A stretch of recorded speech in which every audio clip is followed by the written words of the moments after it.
Bien, informándole al compañero representante, pues la asistencia, ¿no? Cuando la asistencia es menos del 50%, el tema se considera visto.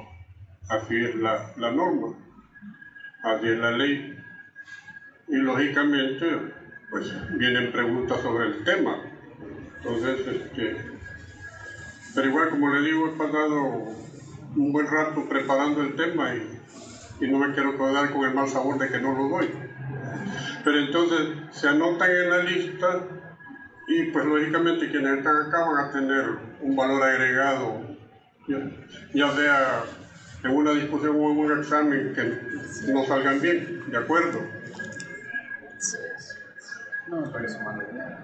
Yo siento que deberían de acercarse más, bueno. Pero si están ahí cómodos, ahí quedemos. Bien,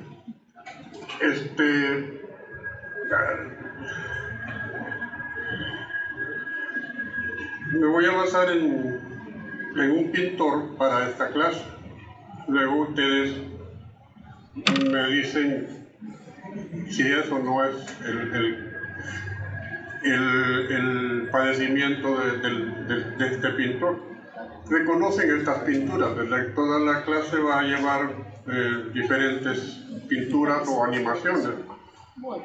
Quizás comenzando con un poco de historia, la fecha no es importante, no vamos a estar preguntando fechas, pero al menos las personajes que están en esta... comenzó pues el estudio de este tema con Agustín Morel, quien identificó un caso joven que tenía un buen nivel de inteligencia y que súbitamente progresó hacia el deterioro completo. Entonces a este muchacho él lo identificó como una demencia precoz. Luego,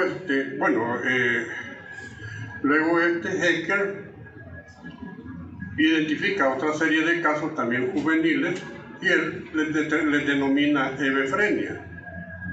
Hebe es la diosa de la juventud según los griegos y frem es mente, entonces mente juvenil.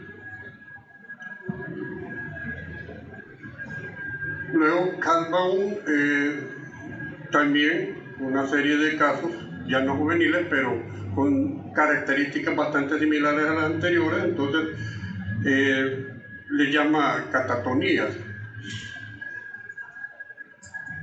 Y después Emil Kraepelin, siempre utilizando el término de demencia precoz, le aparece el término paranoide.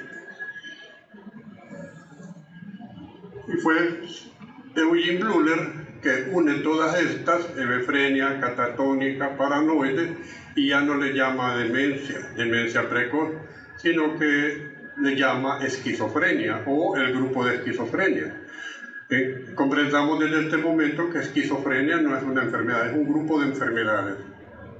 Entonces el término esquizofrenia viene del griego también, schizophren, que significa mente escindida o dividida. Ya no se utiliza el término de demencia precoz, sino que esquizofrenia. Además, identifica que estos individuos que adolecen de esquizofrenia, hay una personalidad previa o premórbida bien común en ellos, que es la personalidad esquizoide, o tienen rasgos de esquizoides. Entonces la personalidad previa o premórbida de la esquizofrenia es la personalidad esquizoide. Y además determina las 4A para esquizofrenia. Esta es una tarea, yo voy diciendo lo que van a quedar como tareas, ¿verdad? Y ustedes saben, yo las pregunto en el examen. Si no las investigan, pues es problema de ustedes, pero yo les voy diciendo lo que pregunto en las 4A de Bleuler para esquizofrenia. Entonces, a partir de ahí, es que ya se maneja el término de esquizofrenia. Kurt Schneider determina los síntomas de primer orden y los síntomas de segundo orden. Los síntomas de primer orden son todo lo que se refiere al robo de pensamiento, control de pensamiento, eco de pensamiento. Eso es patognomónico de esquizofrenia. Todo lo que se refiere al pensamiento, robo, eco, transmisión, pensamiento sonoro, todo eso es esquizofrenia. Cuando ustedes les viene un paciente diciendo que de la radio le mandan mensajes, eso es patognomónico de esquizofrenia. Ahí no pueden decir otra cosa. Pueden tener 2 páginas llenas de presente enfermedad, pero solo con esa frase ya esto es un diagnóstico de esquizofrenia. Y los síntomas de segundo orden, que son alucinaciones de otro tipo. Igual, investiguen. Luego aparece John Feiniger, que da ciertos criterios para determinar que esto es esquizofrenia. Uno es 6 meses de evolución como mínimo. Y si ustedes revisan el DSM-4, el Manual Diagnóstico y Estadístico, ellos dicen que para hacer diagnóstico de esquizofrenia necesitan 6 meses. En cambio, si revisan la 6E10, la 6E10 dice 1 mes. Entonces se van a dar cuenta más adelante por qué una es 1 mes y por qué otra es 6 meses. Pero al menos en este caso habla de 6 meses de duración para determinar que esto es esquizofrenia. Debe de no existir depresión ni manía, aunque hay un momento de la enfermedad que se llama depresión posesquizofrenógena, ¿verdad? Pero es bien diferente a tener una depresión o una fase maníaca. Los síntomas característicos: alucinaciones auditivas, trastornos del pensamiento, algunos trastornos del afecto y otra serie de y características demográficas bien específicas. Personas que viven solas, una mala adaptación premórbida, como características demográficas fundamentales en estos pacientes que desarrollan la enfermedad de esquizofrenia. Entonces el tema ahora es de esquizofrenia. Este es Vincent Van Gogh, se ha vuelto famoso hace relativamente poco tiempo, ¿verdad? Pero sus pinturas, el legado es grande, claro, no fue él quien las dejó, sino la cuñada, que fue quien lo hizo famoso prácticamente. Entonces la historia señala que Vincent Van Gogh era esquizofrénico, algunos sostienen eso, otros que tenía saturnismo, otros que era maníaco depresivo. Con toda la información que yo de ustedes dicen, era esquizofrénico, era manía o qué sé yo, o era un normal.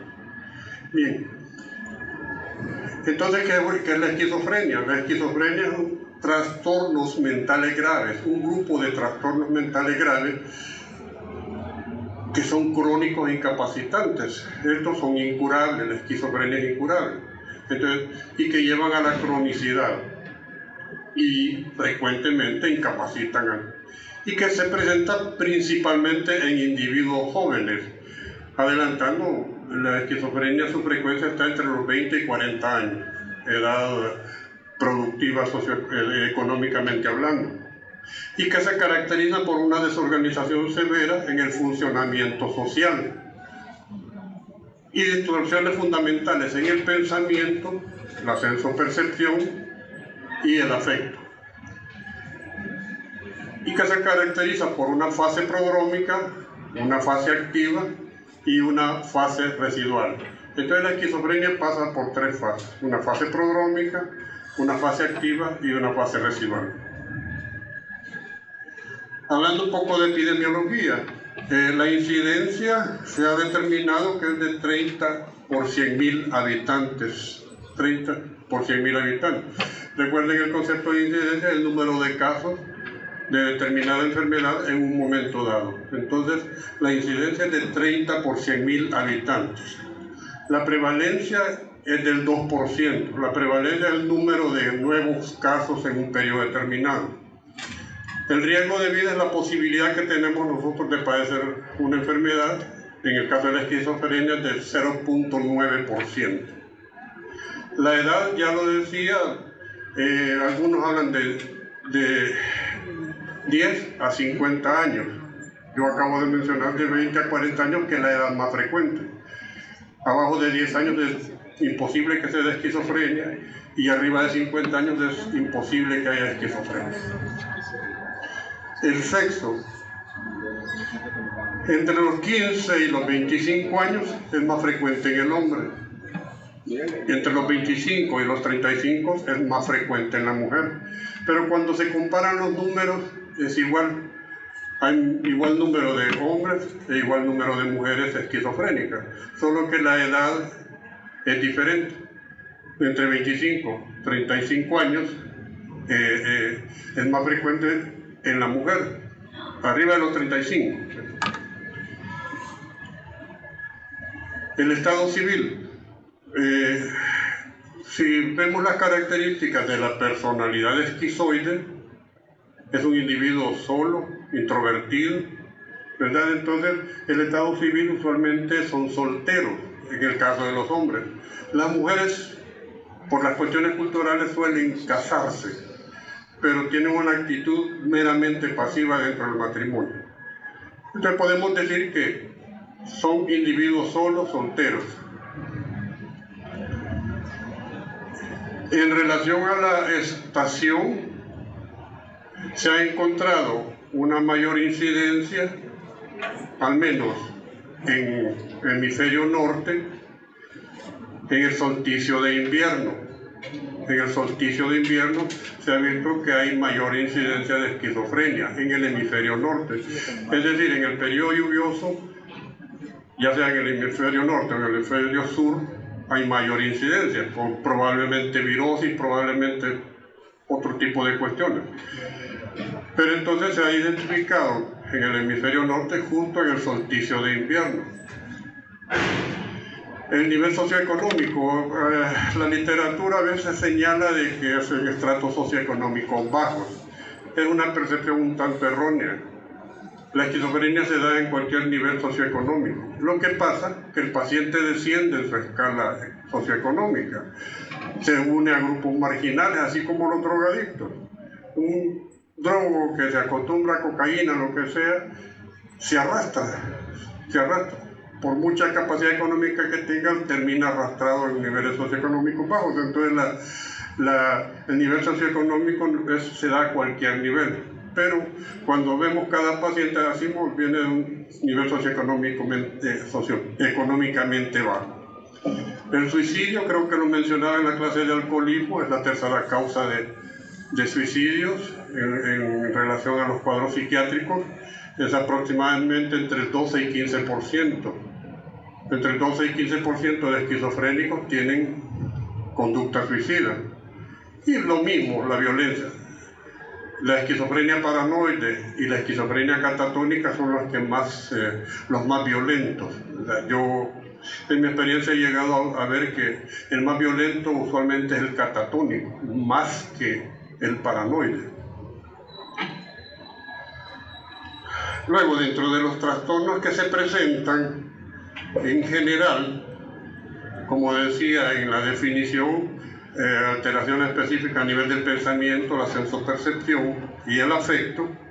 Entonces el pensamiento, nosotros recordemos un poco de la psicopatología, que evaluamos el pensamiento según su forma, según su curso, según su contenido. Cuando inicia, pues vamos a tener un pensamiento lógico, pero cuando ya el trastorno se va marcando, puede haber todo ese tipo de pensamientos ilógicos, desde pensamiento prelógico, mágico, animista.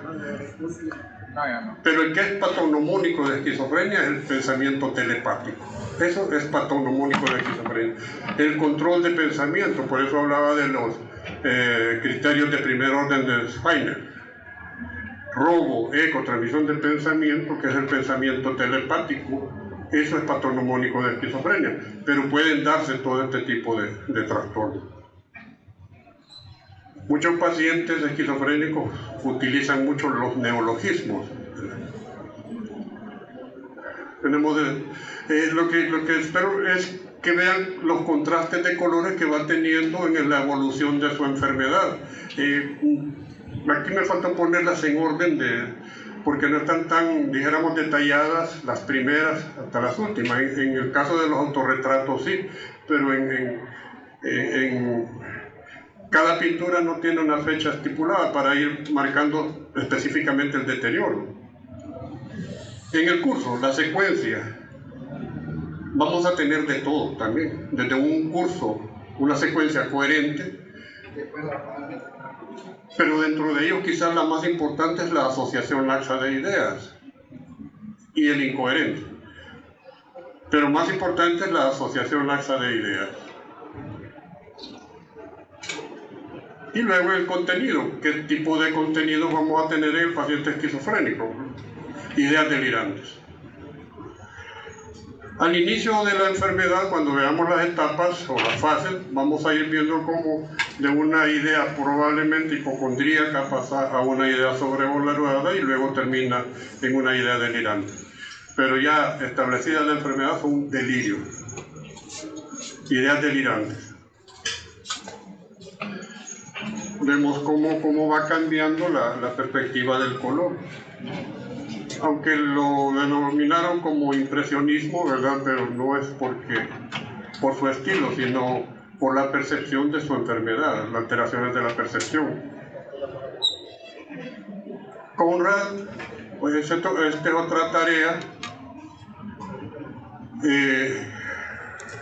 en relación al delirio. Él define que hay 4 etapas en el delirio esquizofrénico: la trema, apofanía, anastrofe y apocalíptica. Entonces igual, esta es una tarea para que investiguen de qué se trata la trema, apofanía, anastrofe y apocalíptica. En relación a los trastornos sensoperceptivos, estamos hablando principalmente de alucinaciones auditivas. Las alucinaciones auditivas son bien frecuentes en el paciente esquizofrénico. Pueden haber también pseudoalucinaciones, pero las más frecuentes son alucinaciones auditivas. Pueden haber de otro tipo,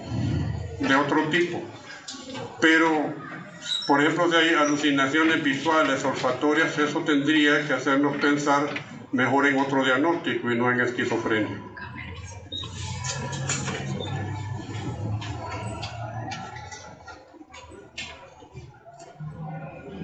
Y los trastornos de la afectividad. Usualmente el afecto de un paciente esquizofrénico en su evolución va de un afecto inapropiado terminando en un afecto aplanado, un afecto sin expresión, inexpresivo. Tenemos trastornos motores. Aquí hay que tal vez aclarar o corregir un concepto de catatónico. Cuando se habla de catatonía, quizás el concepto de la mayoría es pacientes inertes, inmóviles, con flexibilidad seria probablemente. No, la catatonía es un abanico de trastornos motores que va desde el estado cataléptico inmóvil hasta un estado erético, o sea, de agresividad extrema. O sea, se mueven en los dos extremos, desde agresividad extrema hasta un estado cataléptico. Entonces, el paciente con esquizofrenia va a tener esa gama de trastornos motores, o va a presentar esa gama de trastornos motores. Y el autismo, aquí este término autismo se está tendiendo a entrar en desuso por el autismo infantil. Pero el autismo básicamente se refiere a que el paciente psiquiátrico vive en su mundo de fantasía, en un mundo interno de fantasía. Entonces el mundo autista tiene 2 características. Uno, que es un mundo cerrado e impenetrable. Entre más cerrado esté, más difícil es para nosotros entrar al mundo del paciente. Y lo otro, pues, que altera las relaciones interpersonales, porque el objetivo del mundo autista es la destrucción de las relaciones interpersonales. Entre otras alteraciones, en general de la esquizofrenia tenemos la apariencia externa. Podemos ver por ejemplo, un paciente con esquizofrenia simple, todo es alineado, desarreglado. Algunos dicen, yo nunca he visto una esquizofrenia simple. Vean una serie de indigentes que andan ahí arrastrando su vida en un montón de trapos. Esos son esquizofrénicos simples, la mayoría de ellos. No alucinan, no deliran, simplemente andan en su mundo. Esos son los esquizofrénicos simples. ¿Cuál es la presentación de ellos? Sucia, maloliente. Un esquizofrénico paranoide va a tener otra presentación, igual que un paciente esquizofrénico. Entonces la apariencia externa es bien variada. Alteraciones de la memoria, pero no de tipo cuantitativo, es decir, que va a tener amnesia o hipomnesia, no. Son trastornos cualitativos de la memoria, igual que la orientación temporoespacial. Él está en su mundo.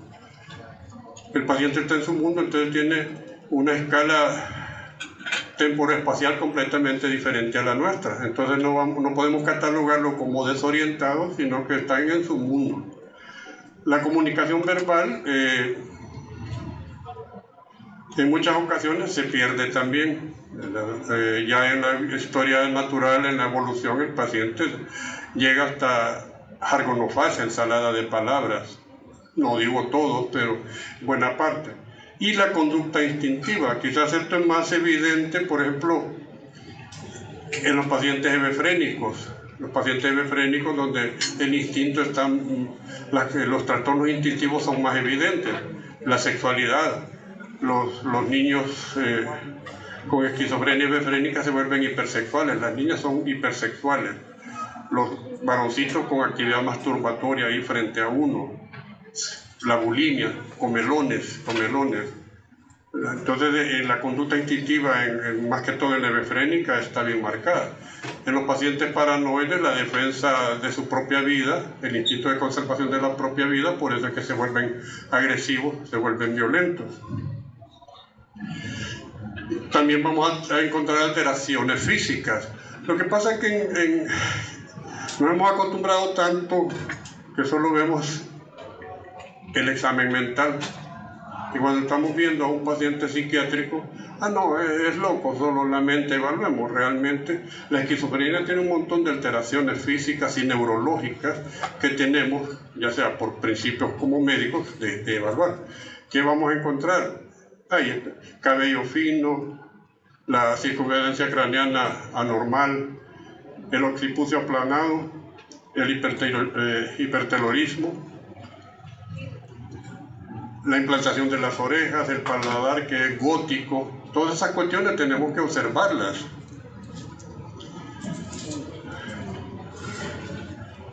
En las manos, o sea, vamos a encontrar alteraciones físicas si las buscamos o si tenemos en mente que existen alteraciones físicas en los pacientes esquizofrénicos.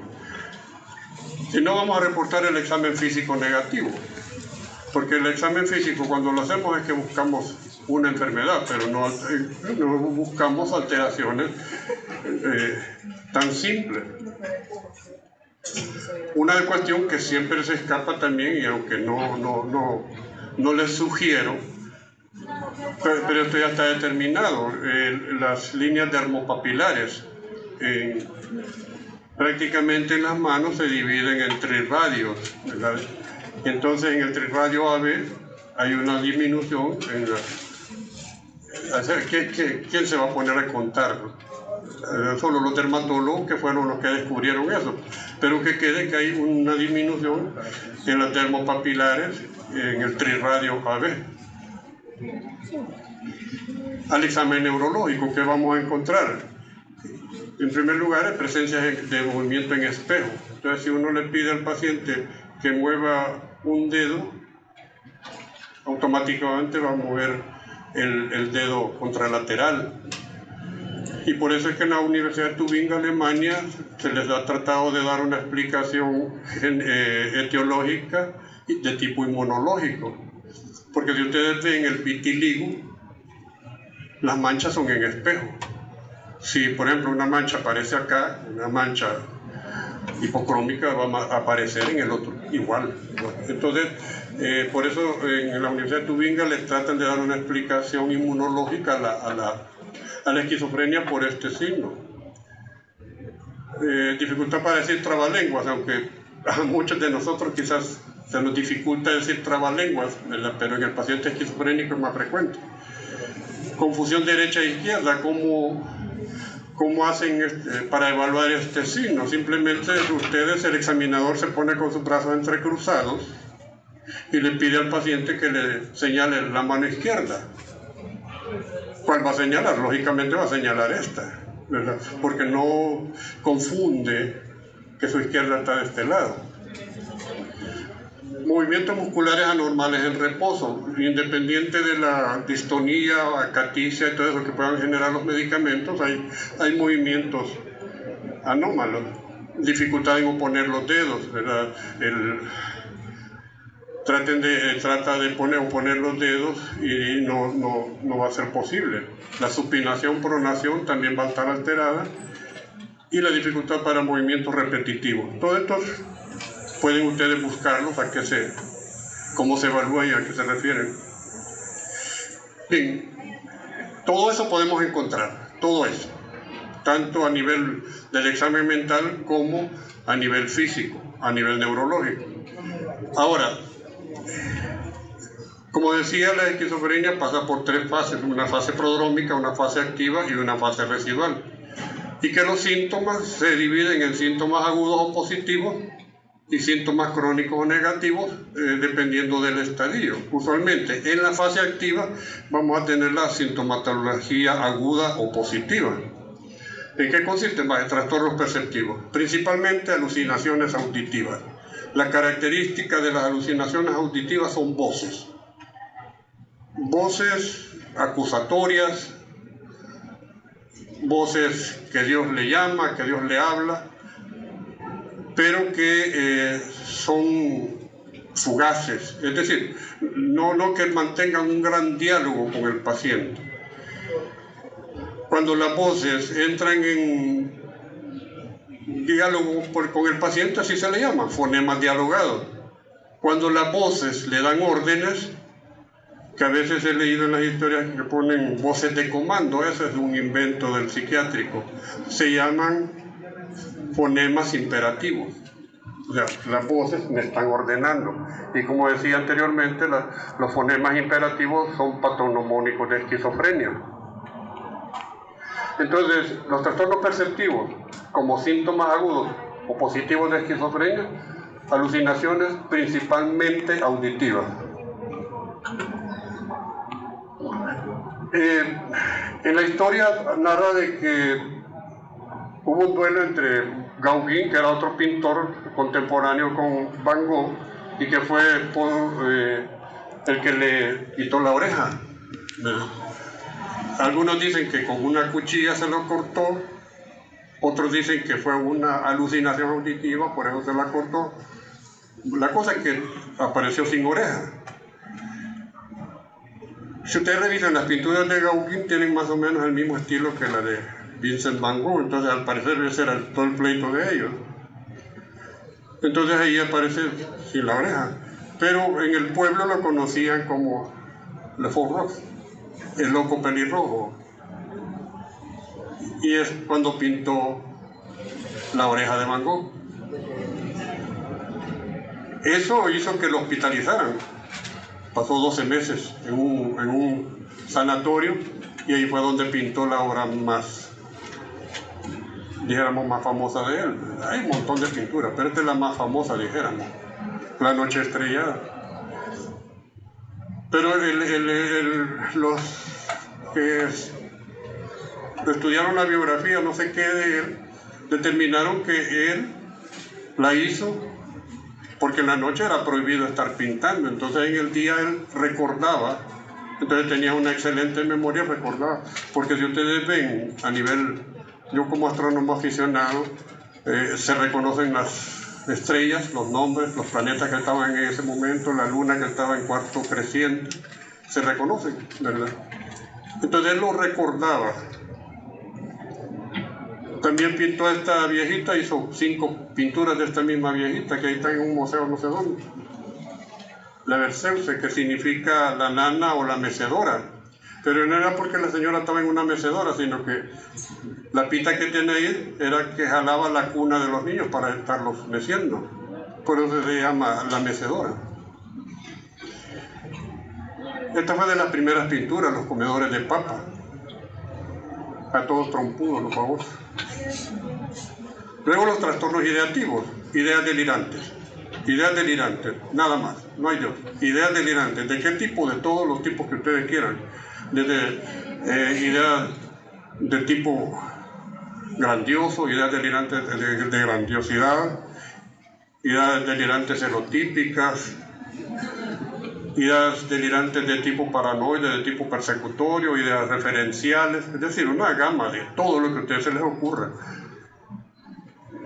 Ya ven cómo va cambiando los tonos de los colores. Esto da la impresión que en esta etapa de la enfermedad de él estaba pasando por la desrealización, que significa que para él el mundo se está borrando. Como se está borrando, entonces suele usar mucho color, así como cuando dijéramos van a ir a una fiesta y se maquillan más de la cuenta.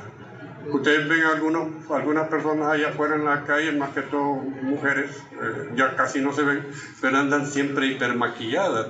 Y eso es reflejo de la despersonalización en el caso y en este caso la desrealización. Y el tercer síntoma agudo o positivo son las experiencias de pasividad. Aquí es donde aparecen las famosas voces de comando que dicen ahí en el psiquiátrico, o fonemas imperativos. Voces que me ordenan, que me dicen lo que tengo que hacer. Lo hago o no es problema, pero el hecho de que las voces me estén ordenando, a eso se le llama experiencias de pasividad. Entonces esos son los síntomas agudos o positivos. Trastornos ideativos, ideas delirantes. Trastornos perceptivos, alucinaciones auditivas. Y las experiencias de pasividad son órdenes, fonemas imperativos. Luego tenemos la sintomatología crónica o negativa. Dentro de ellos, los principales, el trastornos ideoverbales. Entonces estamos hablando del pensamiento, del lenguaje, que se va perdiendo la capacidad social del lenguaje, que es la comunicación. Y los trastornos afectivos, como decía. Si ustedes ven, luego la mayoría de autorretratos, ustedes ven esa expresión, o más bien esa cara inexpresiva de Víctor, siempre, los ojos vacíos. Eso es un afecto aplanado. Nunca y lo revisan, nunca lo van a ver sonriendo en uno de esos autorretratos, nunca. Siempre está con su expresión vacía. Entonces, dentro de los trastornos afectivos, desde un afecto inapropiado hasta el aplanamiento afectivo, que es la evolución última en relación al afecto del paciente esquizofrénico. Ahí está lo que he mencionado. Síntomas positivos, negativos, últimamente se han agregado los cognitivos, los afectivos, pero los principales son los síntomas positivos y los síntomas negativos. Es otra pintura, los 12 girasoles. También hay una secuencia de varias pinturas de 12 girasoles, donde se va viendo como de colores así muy opacos hasta llegar al último, que ya son bien marcados los colores. En relación a la clasificación de la enfermedad, hay varias clasificaciones. Una de tipo longitudinal, que no se utiliza ya, o nunca se ha utilizado, solo quizás advertir la tipo 1 y tipo 2, que lo voy a tocar más tarde, pero la tipo 2 sí se encuentran alteraciones cerebrales, aumento de los ventrículos laterales, disminución del cerebro en general. Entonces, cuando se ve eso, probablemente sea por la esquizofrenia o no, porque no se relacionan, pero se han encontrado pacientes esquizofrénicos de esas alteraciones. Y lógicamente son de peor pronóstico. Una transversal, que es en el momento, o debido a la sintomatología, tenemos la hebefrénica, simple, catatónica, paranoide, siguiendo las personas que investigaron desde el inicio, como les decía. Se han agregado la indiferenciada, residual, crónica, latente y un episodio esquizofrénico agudo. Ahora, según la 6 y 10, Ustedes la tienen, pues ahí están los tipos de esquizofrenia: paranoide, hebefrénica, catatónica, indiferenciada, residual, simple, y la depresión posesquizofrenógena. Y el DSM-4, paranoide desorganizada, catatónica, indiferenciada y residual. Mencionar que la hebefrénica y la desorganizada son la misma. La 6-10 le llama hebefrénica, el DSM-4 le llama desorganizada, pero es la misma prácticamente. Ustedes, brevemente, de las características de un paciente hebefrénico con diagnóstico de esquizofrenia hebefrénica. Usualmente son jóvenes, adolescentes. No es la que inicia más temprano, pero inicia en la adolescencia, en la adolescencia media, entre los 14, 15, 16 años. Se describen como que han tenido un buen desarrollo intelectual, pero súbitamente inicia su deterioro. Es donde están principalmente involucrados los instintos, como decía. Aquí los muchachos se vuelven hipersexuales. Y otra característica bien importante es el afecto. El afecto del hebefrénico es un afecto pueril, un jugado. O sea, esa expresión de jugadito, que uno puede confundir que es retraso mental. Pero cuando ve su historia se da cuenta uno que ha tenido un buen desenvolvimiento académico, buen nivel intelectual, pero que súbitamente inició. Entonces, ese afecto más los trastornos en el control de los impulsos o los instintos es básicamente esquizofrenia hebefrénica, las características principales, y de inicio a corta edad, 15, 16 años. Ahora, esta es la de peor pronóstico, porque este paciente, si comienza a los 16 años su cuadro, a 2, 3 años lo más, ya son completamente inútiles. Bueno, tengo un paciente que con coprofagia, pues, se llena todo, ya, y tiene 22 años, ya está en su mundo. Luego la esquizofrenia simple. La esquizofrenia simple inicia antes que la hebefrénica. El asunto es que estos llevan una vida indigente. O sea, muchos de los indigentes que vemos que iniciaron a corta edad son esquizofrénicos simples. La característica de ellos, de la esquizofrenia simple, es que no tienen síntomas agudos. De una vez evolucionan a sintomatología crónica o negativa. Trastornos ideoverbales, trastornos del afecto. Entonces los vamos a distinguir fácilmente. Son pacientes que indigentes, sucios, malolientes, un montón de ropa, desaliñados. Luego la esquizofrenia paranoide.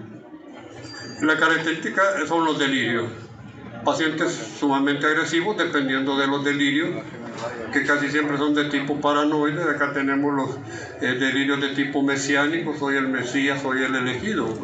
En nuestro país, pues somos culturas eminentemente violentas y también religiosas. Entonces es el tipo de delirios que predomina: la agresividad, la violencia y la religión. Luego la esquizofrenia catatónica. Como les decía, la catatonía es un abanico que va desde el estado cataléptico hasta el estado de eretismo o agresividad extrema. Entonces hay dos tipos de esquizofrenia catatónica. La exaltada, y la otra que es se me ha ido el término, ¿verdad?, donde se presenta la catatonía mortal y la catatonía episódica. La catatonía mortal es que el paciente entra en un estado cataléptico inmóvil hasta que muere. Y la catatonía mortal es el paciente que entra en periodos catatónicos, por ejemplo, pasa hincado mucho tiempo, o en el caso de la flexibilidad seria, que usted lo pone en cierta posición y él se queda en esa posición, el tiempo después vuelve. Entonces tenemos la catatonía agitada y la catatonía retardada. La retardada tiene la catatonía episódica, y la catatonía mortal. La episódica la relaciona con el metabolismo del nitrógeno. Y aquí un resumen, no nos vamos a detener a ello. Ahora, en relación a la etiología, es multifactorial. Por eso la visión ecléptica de la psiquiatría nos señala que tenemos que valorar todo. Desde la neuroevolución, complicaciones perinatales, prenatales, postnatales, factores nutricionales en las mamás, la neuroquímica, principalmente la dopamina, el glutamato, y factores ya externos como psicodinámicos y los sociales. En la teoría psicosocial, quizás, bueno, lo tengo más adelante.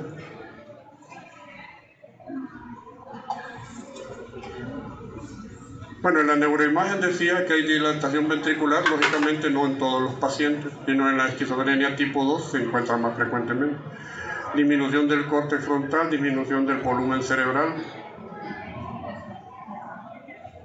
En la genética, pues tenemos estudios en gemelos monocigóticos una concordancia del 30 al 50%. Es decir, si un gemelo desarrolla esquizofrenia, el otro tiene un 50% de posibilidades de desarrollarlo contra los gemelos disigóticos. El riesgo de vida, como decía al inicio, es del 0.9% y en parientes de esquizofrénicos es del 10% el riesgo de vida. Entonces se está viendo siempre una etiología genética. Y cuando, en relación a los progenitores, cuando uno es esquizofrénico, hay un 16% de que los hijos desarrollen esquizofrenia. Y si ambos son esquizofrénicos, tienen un 40%. Entonces esto nos está apoyando una base orgánica, médica. Y cuando hablamos de la bioquímica, pues la mayoría de psicofármacos son antagonistas competitivos de la dopamina. Entonces estamos hablando pues de los neurotransmisores. El que mejor lo explica es la dopamina, aunque ahora los nuevos psicofármacos están enfocados en otros neurotransmisores. Las teorías psicosociales. Bien, solo explico la teoría del doble vínculo, que son los mensajes antagónicos. Entonces por eso se habla de madres esquizofrenógenas, porque ustedes pueden darse cuenta, o se han dado cuenta, bueno, la mamá, el niño hace alguna cuestión, la mamá le da sus cinchaseadas y después lo está sobando, después lo está acariciando. Esos son los dobles mensajes, los mensajes antagónicos. Y luego la expresión emocional, otra tarea. El índice de expresión emocional consta de 5 parámetros. ¿Cuáles son? Y cuáles son los que tienen valor en esquizofrenia. Bueno, este es un resumen también. Vale, entonces, el índice de expresión emocional lo que hace es catalogar a la familia de alta expresión emocional o de baja expresión emocional.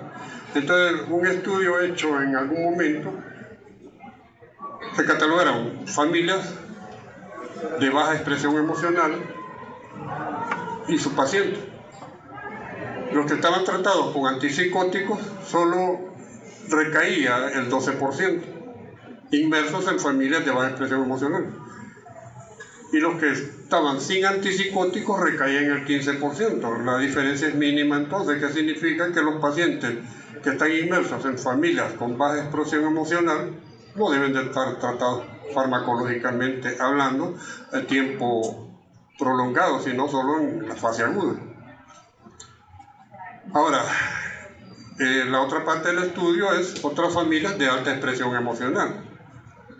Pacientes que pasan menos de 35 horas a la semana con ese familiar de alta expresión emocional, los que están siendo tratados con antipsicóticos recaen el 15%, pero los que no están siendo tratados recae el 42%, entonces ya la diferencia está bien marcada. Y en contraste con los que pasan más de 35 horas con un familiar o la familia de alta expresión emocional, se dan cuenta que los que están sin tratamiento recae el 92%. Entonces significa que la alta expresión emocional tiene un valor también en cuanto a las recaídas del paciente esquizofrénico. Se tomaron 24 familias de este estudio de alta expresión emocional. 2 grupos de 12. 12 se sometieron a psicoeducación en general y los otros 12 se mantuvieron estándar, siguieron siendo de alta expresión emocional. Después de 9 meses, solo hubo una recaída de un paciente a los que la familia se sometió a terapia psicoeducacional, que equivale al 8%. En el contraste con la familia de alta expresión emocional que se mantuvieron estándar, de los 12 recayeron 6, el 50%. Entonces significa que también en el enfoque terapéutico la familia tiene un papel bien importante en cuanto a las recaídas del paciente esquizofrénico. Acá tenemos la historia natural de la enfermedad: etapa prodrómica, etapa aguda y etapa residual. La etapa prodrómica puede durar de 2 a 6 años. La etapa aguda es un variable que puede ser de meses hasta años, y luego la etapa residual. Ahora, aquí la diferencia entre la CIE-10 y el DSM-4. El DSM-4 habla de 6 meses, pero el DSM-4 habla de 6 meses, incluyendo la fase prodrómica y la fase activa. En cambio, la CIE-10 solo incluye la fase activa. Ahora, ¿por qué el DSM-4? La verdad que la etapa prodrómica es un poco difícil de identificar cuándo comenzó, bien difícil. Estos pacientes usualmente se vuelven polineuróticos, más que todo en la parte de los trastornos obsesivos compulsivos. Entonces, estos pacientes uno los está tratando por algún tiempo como TOC, 2, 3 años, y de repente desarrolla la fase activa de la esquizofrenia. Es lo mismo. Ahora, el pronóstico. Un paciente esquizofrénico del 20 al 30% llevan una vida más o menos normal, relativamente normal. Pueden incluso trabajar, laborar. Son funcionales. Un 20-30% viven con síntomas moderados, pero igual siguen siendo funcionales. Y de un 40 al 60% ya esto es bien difícil. Bien difíciles. Mantienen su esquema de agresividad, violencia, siempre andan alucinando, delirando. Ahora, cuando es de buen pronóstico, cuando el inicio es tardío. Por eso se supone que la mujer es mejor pronóstico, porque la mujer, su enfermedad inicia usualmente después de los 35 años. Un comienzo agudo, súbito, es buen pronóstico. Que hayan factores precipitantes, buen pronóstico. Que no haya embotamiento afectivo también. Entonces ahí tienen ustedes todos los parámetros que se toman en cuenta para determinar el pronóstico de la enfermedad en cada paciente. Y casi lo contrario sería los factores de mal pronóstico, cuando inician a temprana edad, ¿verdad? Ya dijimos, la esquizofrenia befrénica y la simple son las de peor pronóstico. Cuando comienzan lentamente y se van desarrollando.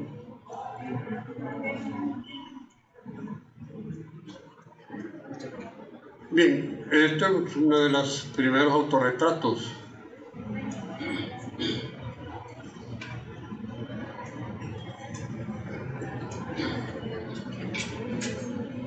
Cómo va cambiando su percepción.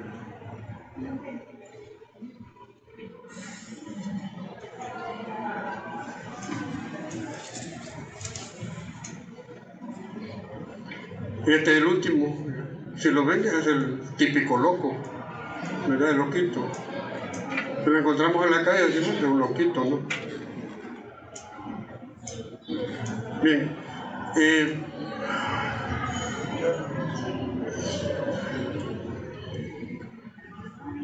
falleció en 1890 por arma de fuego. Entonces se habla de que probablemente fue un suicidio. Algunos cuestionan que por qué fue en el estómago la herida, no fue en la cabeza. Pues esas son cuestiones culturales, sociales. Era más fácil morirse con un balazo en la cabeza. Además, él está en su mundo, pues. En algún museo está el arma con el que se quitó la vida. Ese es el último dibujo que hizo Paul Gachet, que es un médico, el médico de él y amigo también. Esta es una pintura de Paul Gachet. La inteligencia artificial lo hace así a Vincent Van Gogh, a donde murió. Ahora, este es Louis White. La esposa enfermó de cáncer y él tenía su gato, Pepe. Entonces, para alegrar a la esposa, pintaba al gato. Pero ahí inició su trastorno y aparecieron entonces las famosas gatos antropomorfos, las pinturas, todas. Él solo gatos pinta. Pero vean cómo va cambiando. Y igual hizo autorretrato de los gatos.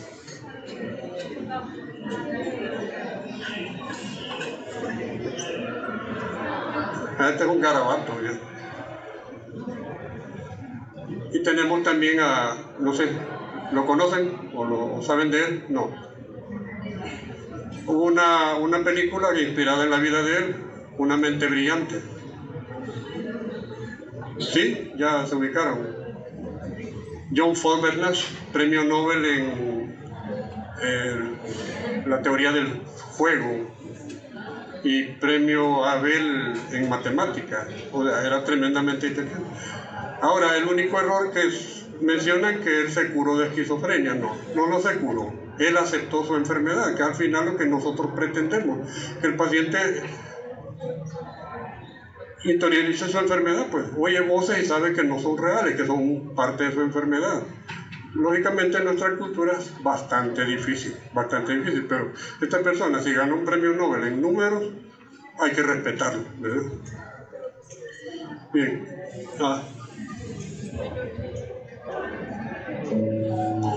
Bien. ¿Alguna pregunta, duda? Todas las pinturas de Vincent.